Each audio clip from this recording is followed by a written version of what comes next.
ঐতিহাসিক শিৱসাগৰত উত্তাল প্ৰতিবাদ শিৱসাগৰ ৰাজপথ কবিল জনজাতিকৰণৰ উত্তাল প্ৰতিবাদত সদৌ অসম কোচ ৰাজবংশী ছাত্ৰ সন্থা আক্ৰাছু উজনি মধ্যৰ প্ৰতিবাদ সাব্যস্ত গণগৰ্জন কাৰ্যসূচী ৰূপায়ণ শিৱসাগৰত কোচ ৰাজবংশীক জনজাতিকৰণৰ দাবীৰে বৃহৎ মিছিল চৰকাৰৰ সমালোচনা উজনি নামনি বিভক্ত নকৰিবলৈ সকিয়নি বিজেপি চৰকাৰৰ লালিপপ গ্ৰহণ নকৰো শিৱসাগৰৰ পৰা মুজাহিদুল ইছলামৰ ৰিপৰ্ট সংবাদ 365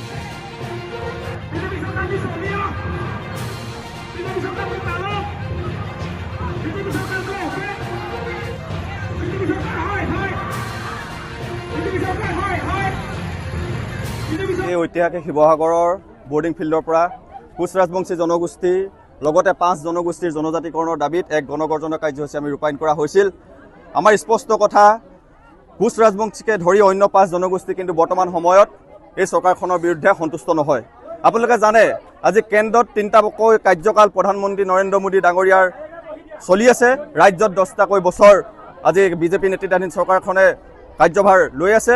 কিন্তু আমাৰ কথা হৈছে 2014 চনত বঙাইগাঁৱৰ যি গণসমাৱেশত আহি স্পষ্ট ভাষাৰে কৈছিল যে শাসনলৈ অহাৰ 6 মাহৰ পাছতে কোচ ৰাজবংশী জনগোষ্ঠীক জনজাতিকৰণৰ মৰ্যাদা প্ৰদান কৰিব আৰু লগতে অসমৰ যিসমূহ স্থায়ী সমস্যা যেনেধৰণে বানপানী হওক বিদেশী সমস্যা হওক বহুতো বিভিন্ন সমস্যা আছে, সমস্যাই জৰ্জৰিত হৈ আছে। এই সমস্যাসমূহৰ স্থায়ী সমাধান 6 মাহৰ ভিতৰত কৰিম বুলি প্ৰতিশ্ৰুতি দিছিল আৰু শাসনলৈ আহিছিল। ৰাইজে পৰিৱৰ্তনৰ নামত জাতি মাটি ভেটি গঠন কৰিম বুলি চৰকাৰ গঠন কৰা চৰকাৰখনে কিন্তু বৰ্তমান সময়ত বিধি পথালি দিছে 6 জনগোষ্ঠীৰ জনজাতিকৰণৰ প্ৰসংগটোক লৈ। আমাৰ স্পষ্ট কথা কোচ ৰাজবংশী জনসাধাৰণ বৰ্তমান সময়ত জাগিছে, লগতে 5 জনগোষ্ঠীৰ ৰাইজ বৰ্তমান সময়ত অসমৰ আকাশ বতাল কপাই STৰ কাৰণে দাবী প্ৰদান কৰিছে। তেনেস্থলত কেন্দ্ৰীয়ত আৰু অসমত দুইখনতে কিন্তু ডাবল ইঞ্জিনৰ চৰকাৰ বুলি কয়। ডাবল ইঞ্জিনৰ চৰকাৰ হোৱাৰ পাছতো কিয় এতিয়ালৈকে জনজাতিকৰণৰ বিষয়টো সমাধান কৰাৰ ক্ষেত্ৰত তেওঁলোকে বিধি পথালি দিছে।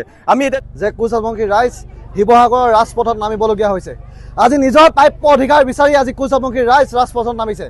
আমি আক্ৰাছু উজনি মধ্য শিৱসাগৰ জিলা সমিতিৰ উদ্যোগত মহিলা সমিতি আৰু ৰাইজৰ সহযোগত আমি এক বৃহৎ গণতান্ত্ৰিক আন্দোলন আমি শিৱসাগৰ বৰ্ডিং ফিল্ডৰ পৰা উলিয়াইছিলোঁ। 6 জনগোষ্ঠীৰ জনজাতিকৰণ লগতে কোচ ৰাজবংশী জনজাতিকৰণ। আচলতে আমি দেখা পাইছোঁ যে হিমন্ত বিশ্ব শৰ্মাই কয় অকল অবিভক্ত গোৱালপাৰা জিলাত কোচ ৰাজবংশী ৰাইজ আছে, যে আমি এই উজনি মধ্যত থকা ৰাইজ অকল কোচ ৰাজবংশী ৰাইজ নহয় নেকি? তেওঁক আমি এটা প্ৰশ্ন কৰিব বিচাৰিছোঁ। আজি হাজাৰ হাজাৰ কোচ ৰাজবংশী ৰাইজ শিৱসাগৰ ৰাজপথত ওলাই আহিছে, এইসকল কি কোচ ৰাজবংশী ৰাইজ নহয় নেকি? তেওঁক আমি প্ৰশ্ন কৰিব বিচাৰিছোঁ। আৰু আদিত্য খাকলাৰী যি ট্ৰাইবেল সংঘৰ সভাপতি তেখেতে কৈছে যে 6 জনগোষ্ঠীক জনজাতিকৰণৰ মৰ্যাদা প্ৰদান কৰিব নালাগে। তেখেতক আমি এটা কথা সুধিব বিচাৰিছোঁ যে 6 জনগোষ্ঠী তেওঁ অভিভাৱক নেকি?